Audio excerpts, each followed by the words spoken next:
आदरणीय क्षेत्र कार्यवाह जी, उपस्थित सज्जन, माता भगिनी, सभी को नमस्कार। आज नेताजी की जयंती है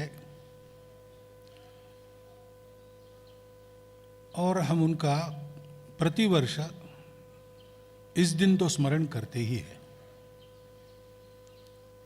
सारे भारत में ऐसे कार्यक्रम होते हैं। इस वर्ष उसका विशेष महत्व इसलिए है कि 75 वर्ष हमारी स्वतंत्रता के पूरे हो गए।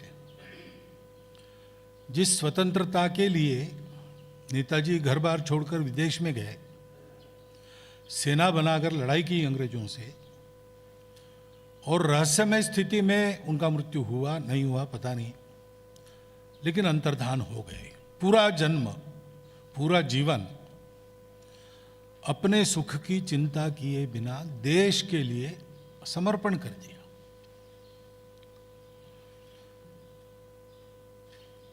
तो स्वतंत्रता के 75 वर्ष नहीं होते तो भी हम स्मरण करते ही ऐसे व्यक्ति का। उनका पूरा जीवन ही हमारे लिए अनुकरणीय जीवन है, क्योंकि ये पहली बात है कि उस जीवन को उन्होंने स्वार्थ के लिए नहीं जिया, वो अपने लिए, स्वयं के लिए नहीं जिए, अपनों के लिए जिए। भारतवर्ष गुलाम था और गुलामी में रहना ये किसी समाज की स्वाभाविक स्थिति नहीं है। वो उसके लिए कलंक है, अपमान है। तो भारत माता के पुत्रों का ये कर्तव्य होता है ऐसी स्थिति में कि वो अपने देश की स्वतंत्रता के लिए प्रयास किए। नेताजी ने वैसा किया।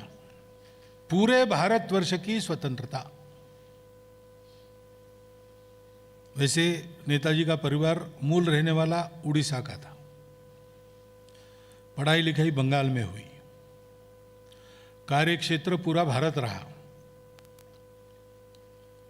और विदेश जाकर अंग्रेजों की सेना में शस्त्र चलाना प्रशिक्षित होकर जो लड़ रहे थे, उनके मन में, अपने लोगों के देशभक्ति की ज्वाला उन्होंने जागृत की और उनकी सेना बनाकर अंग्रेजी सत्ता, उस समय महाबलाढ़ सत्ता थी, ऐसा कहते थे, अंग्रेजों के साम्राज्य पर सूर्यास्त नहीं होता। इतने पराक्रमी और प्रचंड सत्ता को उन्होंने चुनौती दी। केवल दी ही नहीं, यहां आकर भारत की दहलीज को पार करके स्वतंत्र भारत के सरकार की घोषणा भी उन्होंने की।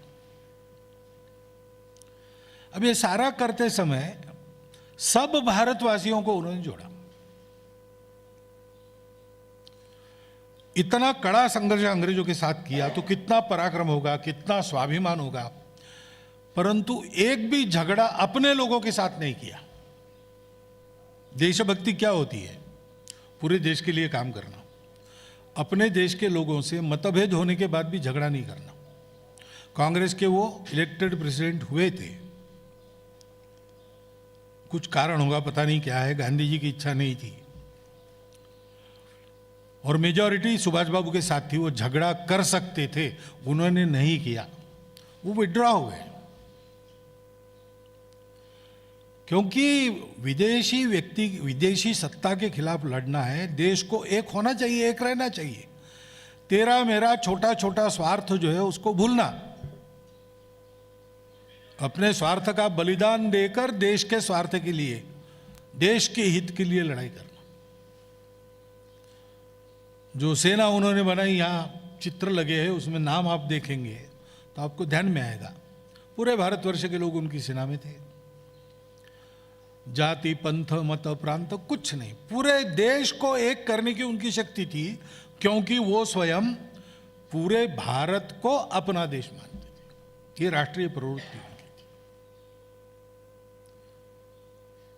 तो देशभक्ति और अपने देश की एकात्मता की स्पष्ट कल्पना और साथ साथ उसके लिए सर्वस्व समर्पण करने की प्रवृत्ति, सब कुछ दे दिया। अपने लिए कुछ नहीं, देश के लिए सब कुछ, ऐसा उनका जीवन है। और प्रेरणा उनकी अपने देश की सब कामों की प्रेरणा रहती है, वैसे उनकी भी प्रेरणा आध्यात्मिक प्रेरणा थी। उनका साहित्य पढ़ेंगे आप तो आपको ध्यान में आएगा। वो तो एक बार हिमालय में चले ही गए थे उनकी जवानी में। तो ऐसी एक आध्यात्मिक प्रेरणा धारण करके संपूर्ण भारत जो अपनी मातृभूमि है उसके लिए सर्वस्व बलिदान करना, ये काम उन्होंने किया। उस समय हम गुलाम थे तो इसका उपयोग स्वतंत्रता के लिए हुआ, लेकिन देश को बड़ा करना है और देश को बड़ा बनाए रखना है तो देश में ऐसे व्यक्तियों की जरूरत हमेशा रहती है। स्वतंत्रता के लिए संग्राम किया इसलिए हम याद करते, लेकिन याद तो उनके इस चरित्र को सदैव करना चाहिए और वैसा बनने का प्रयास करना चाहिए। हम सब लोग उनके रास्ते पर स्वयं चले। हम सुभाष बाबू नहीं बन सकते, लेकिन आज है उससे 5 कदम ज्यादा अच्छे तो बन सकते हैं, क्योंकि ऐसा बनने से अपने जीवन में भी और राष्ट्र के जीवन में भी जो परिवर्तन आता है वो सबके लिए हितकारी होता है। और जब सब सुखी होते हैं तो मेरे अपने सुख के लिए अलग से प्रयास करना नहीं पड़ता। और इसलिए नेताजी का ये देशभक्ति का, राष्ट्रीय एकात्मता का, सर्वस्व समर्पण का संदेश उनके जीवन के निमित्त आज हम याद करें और उसका अनुकरण हम अपने जीवन में करने का प्रयास करें। उनके लिए यही सच्ची स्मरणांजलि होगी, ऐसा मुझे लगता है। इसलिए आज के दिन आपने मुझे यहाँ मंच पर बिठाकर बोलने के लिए कहा, तो मैंने चिंतन के लिए आपके सामने ये विचार रख दिया है। आपने सुना, इसलिए धन्यवाद।